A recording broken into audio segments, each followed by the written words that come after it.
the Jack Benny Program.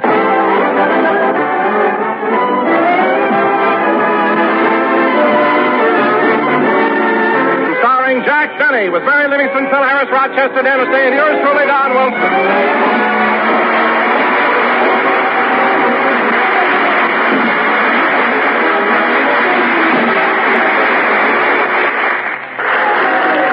Ladies and gentlemen, right now, our little star is traveling throughout the country on a personal appearance tour. Tonight, he's in Cleveland, Ohio. So let us take you to the Civic Auditorium to Jack's dressing room. Rochester. Just a minute, boss. I'm putting a star on your dressing room door. Oh, good. Yes, sir. When people look at this door, they'll not only know that you're the star of the show, but that you also come from California. They will? Yeah, I made the star out of an orange peel. Stop being silly, making a star out of an orange peel. Come on in here. Just a minute. Wait till I light the smudge pot. Never mind. I'll come in here and straighten out my clothes. Yes, sir. By the way, did you clean the suit I wore in the last show? You mean the one with the rose in the lapel? That's not a rose. While I was playing my violin, some smart aleck hit me with a tomato.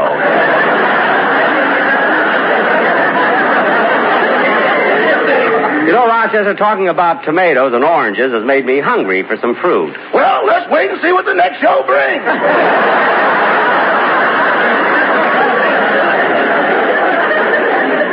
Yeah, it's silly to buy it when people are so generous, isn't it? Now, Rochester, straighten up my dressing room table so that I can come in. Mr. Benny? Yes? My name is Kearns. I'm a reporter on one of the local papers. Oh, how do you do, Mr. Kearns? How do you do? Say, Mr. Benny, I just got an idea that would make a very interesting story for my paper. Your cast has been with you for such a long time. I'm sure my readers would like to know how you first met each one of them. Well, let's start with Mary. She joined me on the radio about 3 months after I got started. I was in Los Angeles at the time, almost 18 years ago. I happened to step into the May Company. As a matter of fact, I bought this shirt I'm wearing.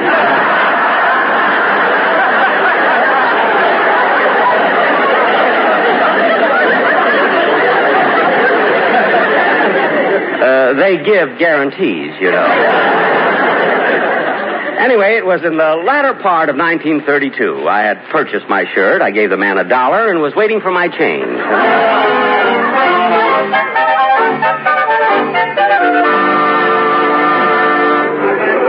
I don't know why they always have to go upstairs to get the change. Oh, well. Just a gigolo everywhere I go. People know the part I'm playing. Gee, that's a catchy new tune. Dum, da, da, da, dum, dum. Hey, look at that beautiful girl behind the hosiery counter. What a chicken. I think she's looking at me, too. After I get my change, I'll go over and try to date her up. Say, Mary. What is it, Tallulah? Look at that guy over there. He's staring at you. Where? Right over there at the shirt counter. Say, he looks kind of prosperous, don't he? How can you tell? With those bell-bottom pants, he might be barefoot.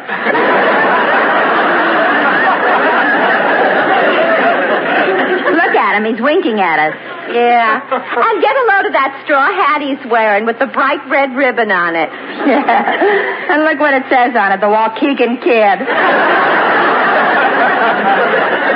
Hey, Tallulah, he's tipping his hat at us. Yeah, he's got the string in his pocket. Oh, wait a minute. He's coming over here. Do you want me to take him, Mary? No, I can handle him.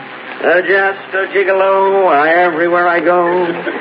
People know the part I'm playing. Look, he's walking like Theda Barrett.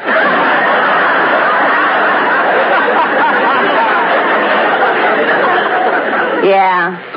Just a gigolo every... Hello, kiddo. Where have you been all my life? Avoiding it. Hey, you're sharp. I like tomatoes with a little spice. Say, baby, what's your name? Mary. Mary what? Quite contrary? Oh, brother, is this guy corny?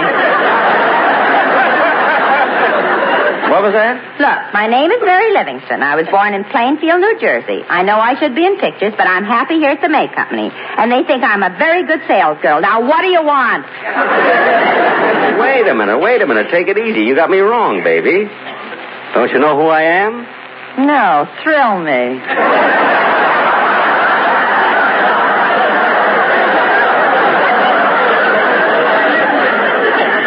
Well, take a grip on the counter, baby, because I'm going to enlighten you. I happen to be Jack Benny.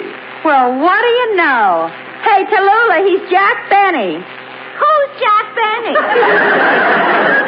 I don't know. Ask him.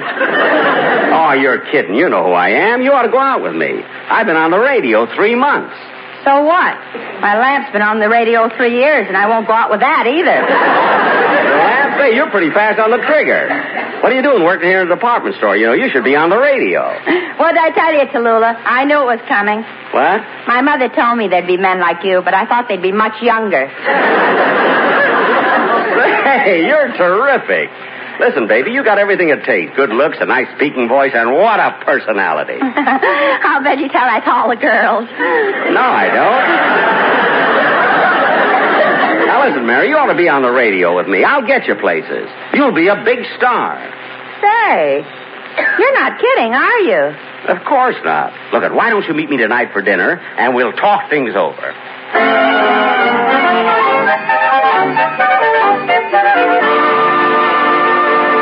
And that, Mr. Kearns, is how I found Miss Livingston. That's a very interesting story, Mr. Benny. Thank you. Don Wilson's been with you for a long time, too, hasn't he? Yes, I don't know what I'd do without Donzie. But, you know, there was 1 year when I really got mad at him. It happened in 1946. It was the opening of that season.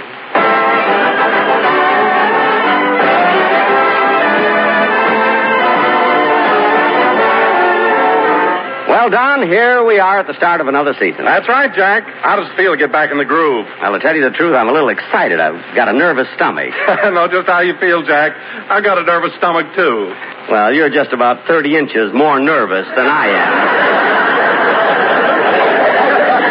But you'll be all right. Say, Don, have you got everything all set for your part of the program? You know, just the way you want it? I sure have, Jack. I took the liberty of hiring a quartet to work with me during the commercial. A quartet? Well, that sounds novel. Jack, I thought it was so novel that I put them under contract for 8 weeks. And it'll only cost you $500 a week. That isn't too much, is it? Why, no.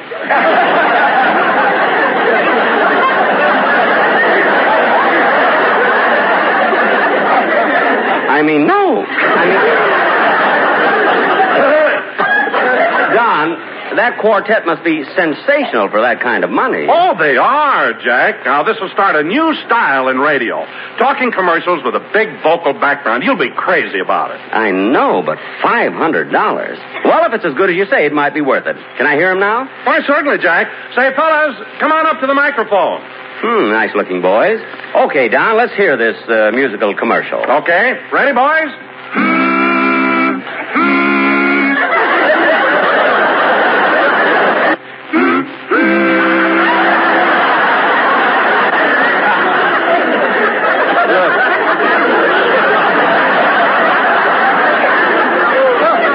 Look, for this, I'm paying $500?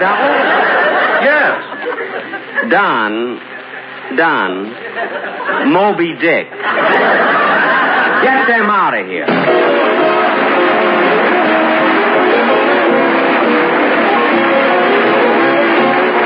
Jack will be back in just a moment, but first... And that, Mr. Kearns... And that, Mr. Kearns, was why I got so mad at Don Wilson.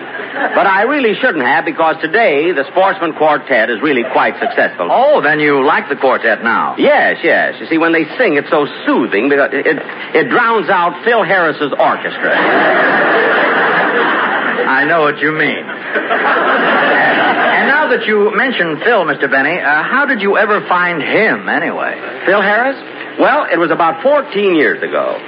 One evening, Mary and I were taking a walk down Figueroa Street.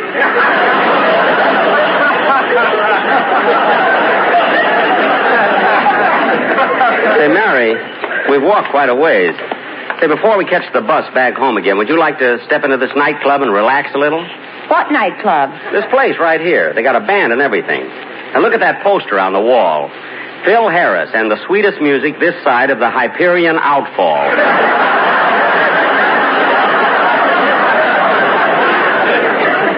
Phil Harris? I never heard of him. And what a nightclub. This is an awful joint. I don't want to go here. Well, look, Mary, I'm looking for an orchestra leader for my program. Maybe this guy will be the one. Come on, let's go. But, Jack, it's way down those stairs. What's the difference? Let's go down anyway. And watch your step, will you?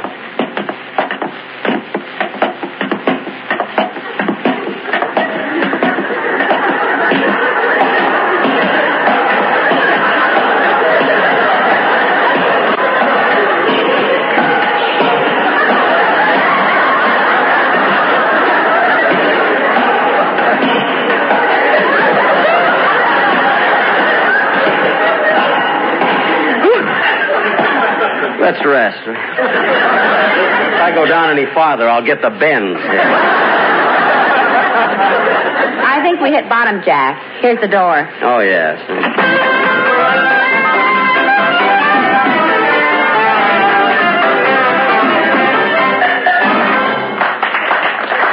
Well, that guy Harris, hey, he knows all the new tunes. Yeah, but how can people dance on that bare ground? Well, they probably sprinkle it with water to make it slippery, you know. It helps keep the dust down, too.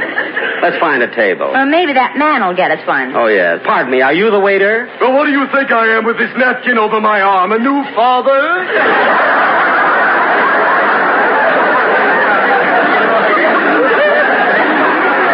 I'm sorry, but you're dressed too nice to be working in a joint like this. Oh, you mean these striped pants and this Prince Albert coat? Yeah. Well, you see, I wear these clothes on my other job. Other job? Yes, I'm an undertaker's assistant.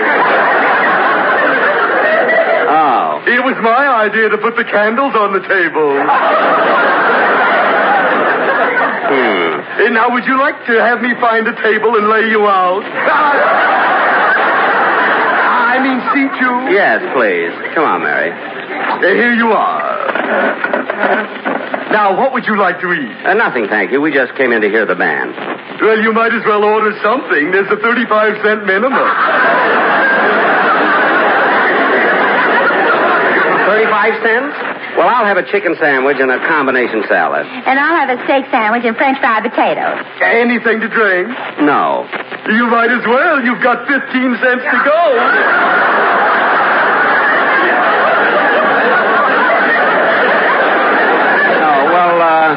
Well, bring us coffee. Imagine that waiter, an undertaker's assistant. Jack, look. The show's about to start. Good. I'm anxious to hear this guy, Phil Harris. Hiya, folks, and welcome to our little club. This is your orchestra leader and master of ceremonies, the one and only Phil Harris. Are you glad to see me? Well, we've got a nice crowd here tonight.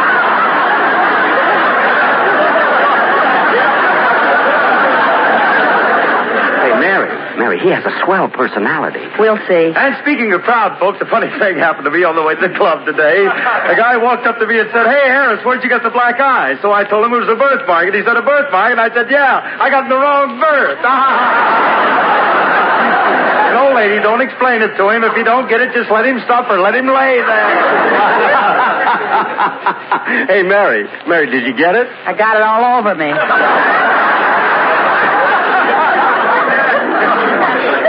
He's good. Hey, here's another one, folks. This'll embalm you.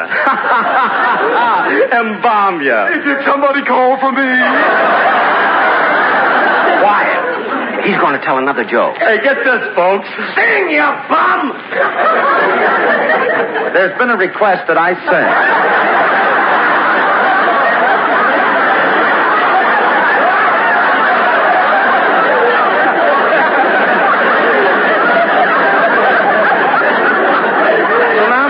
Number that I wrote myself. It's entitled, "That's What I Like About the South." Won't you come with me to Alabama? Let's go see my dear old mammy. She's frying eggs and broiling hammy. That's what I like about the South. Well, folks, that concludes our first show. But don't go away. We have another complete new show in 5 minutes. Say, Mary, this guy is terrific. He'd be great on the radio. He's got something new, something different. Oh, you say that every time you see a man with hair. Look, I don't care what you think. I'm going to get him over here. Hey, waiter. Yes? Will you please bring the orchestra leader over to my table? I'm sorry. He doesn't come with the 35-cent dinner. Never mind the wisecracks. Bring him over here. All right. I don't know, Mary, but this guy Harris really has a great personality. Cigarettes, Cupid dolls, gardenias, and razor blades.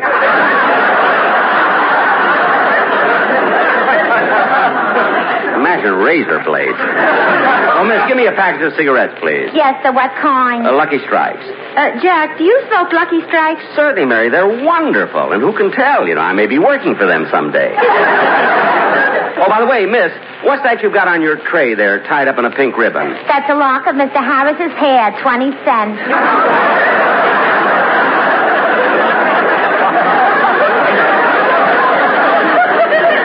I don't want it. You better take it. This is the last one left, and we don't shear him again till the first of the month.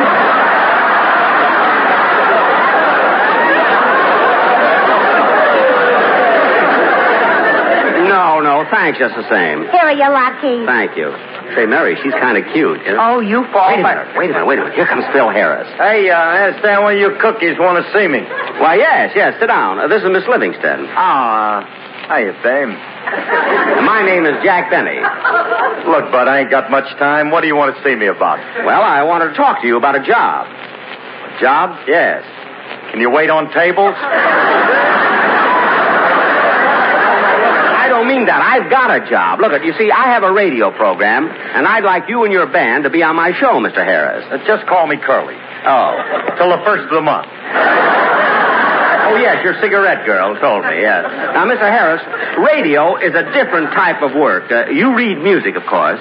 Huh? I mean, music, notes, arrangements. What's that on your music racks? Termites. The joint's lousy with it. Oh, Harris, how can you be so bright when it's so dark down there?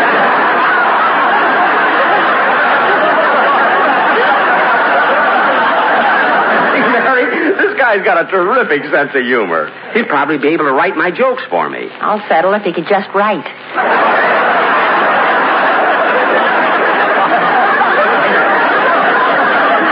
Now, look, Harris, I want you on my program. So if you'll meet me Sunday morning at the studio, we'll talk it over. Okay, I'll be there. Hey, Max, sprinkle the floor again. The customers want to dance.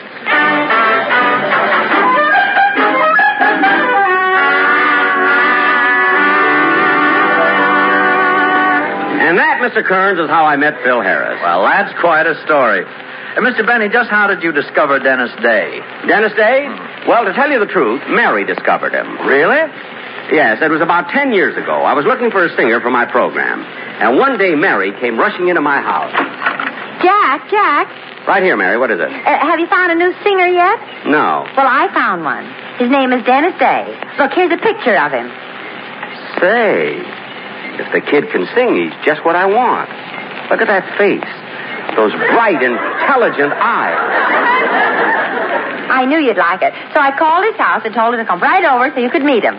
Well, Mary, when he gets here, let me do all of... Ooh, maybe that's him now. I'll answer the door. Hello, Mr. Benny. That's Mr. Benny over there. Say, kid. Yes, please? Say, you're really polite, aren't you? Oh, yes. My mother told me never to be fresh to old folks. Now, kid, how would you like to be on the radio? Oh, I'd like that very much. In fact, I'd like to get any kind of a job. Then I wouldn't have to let my father cut my hair. Your father cut your hair? Yeah. Yesterday, while he was giving me a trim, he cut one of my ears off. Cut one of your ears off? Wait a minute, kid. You've got two ears. Now, yes.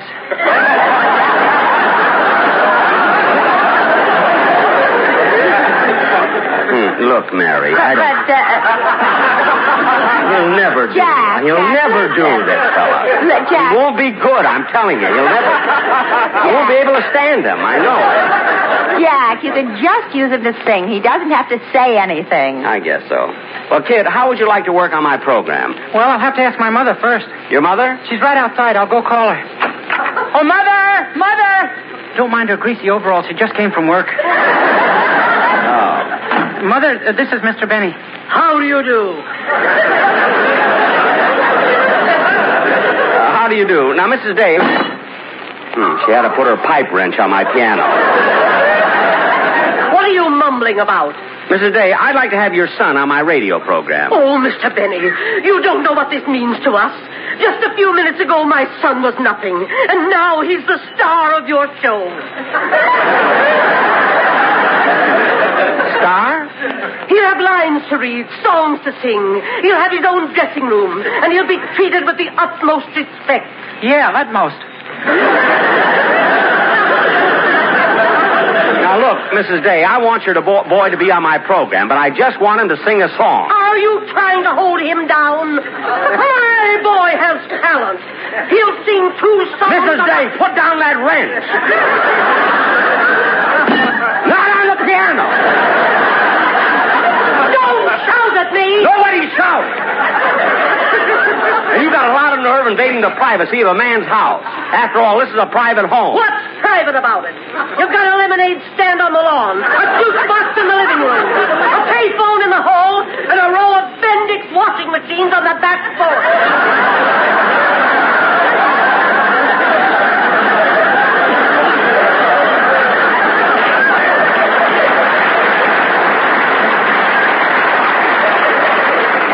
There's no business like show business.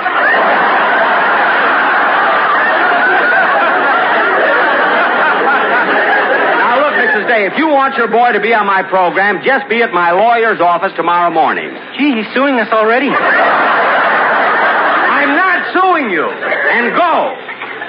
Gee, I'm afraid, Mary, really. That was quite a story, Mr. Benny. And I understand that through the years, Dennis has learned to love you like a father. Yes, but his mother still hates me. By the way, Mr. Benny, while you're off the air for the summer, who's going to replace you? Oh, I'm glad you asked me that. We have a wonderful show for the summer. Now, my time every Sunday will be filled by Guy Lombardo and his orchestra. And it's really a very, very fine show. Oh, yes, yeah, he's great. Say, boss, you'll be on in a few minutes. Oh, thanks, Rochester. Well, I got to be running along now, Mr. Kearns. Goodbye. Bye, Mr. Benny. Say, Rochester, you've been with Mr. Benny for a long time, haven't you? Oh, yes, about 12 years. 12 years. Say, that is a long time. Yes, sir. Well, Rochester, I suppose your salary's increased considerably since you first started. Well, Mr. Benny gave me raises for the first 4 years, and then it suddenly stopped. Why? What happened? He adopted me.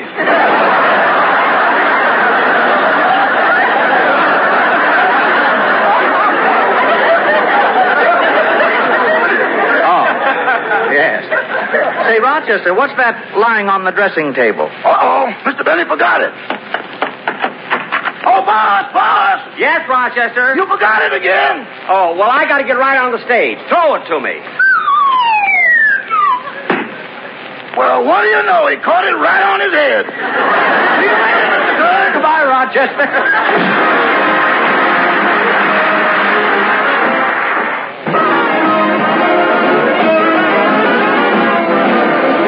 We're a little late, so good night, folks.